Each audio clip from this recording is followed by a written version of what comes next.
Social মিডিয়ার এ যুগে কখন যে কাকে ভালো লেগে যায় তা বলা মুশকিল। এবার তেমনই একটি ঘটনা ঘটেছে।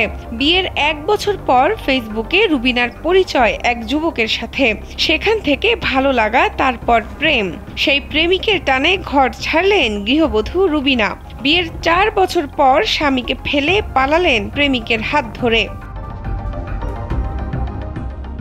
2021 সালে ভালোবেসে আতিককে বিয়ে করেন রুবিনা। তবে বিয়ের মাত্র 1 বছর পর ফেসবুকে রুবিনা খুঁজে পায় নতুন প্রেমিককে। ঘনিষ্ঠতা ক্রমেই বাড়তে থাকে, স্বামীকে লুকিয়ে চলতে থাকে প্রেম। তবে এবার আর লুকিয়ে নয়, বাবার বাড়িতে বেড়াতে যেয়ে সেখান থেকেই চলে গেলেন নতুন প্রেমিকের কাছে।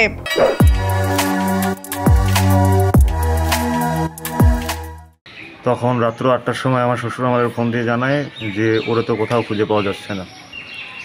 পরে 10 তারিখ আমি চলে আসি বাকেরগঞ্জ থানায়। এসে বাকেরগঞ্জ থানায় একটা অভিযোগ দায়ের করি।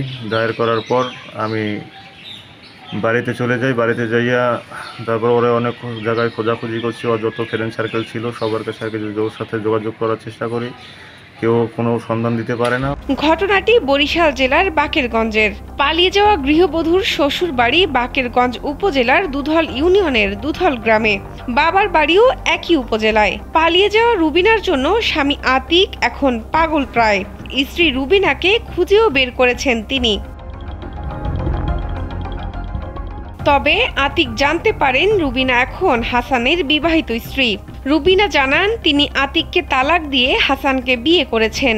তালাকের কাগজপত্র ও হাসানের সাথে বিয়ের রেজিস্ট্রির কাগজ দেখতে চাইলে রুবিনা তালাক ও রেজিস্ট্রির কাগজের ফটোকপি দেখান।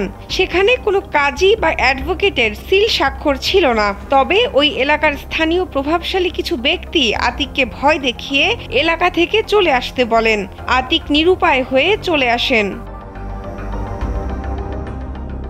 এদিকে রুবিনা ও হাসানের সঙ্গে তাদের সম্পর্কের কথা জানতে চেয়ে একাধিকবার হাসানের ব্যবহৃত মোবাইলে ফোন দিয়েও যোগাযোগ করা সম্ভব হয়নি।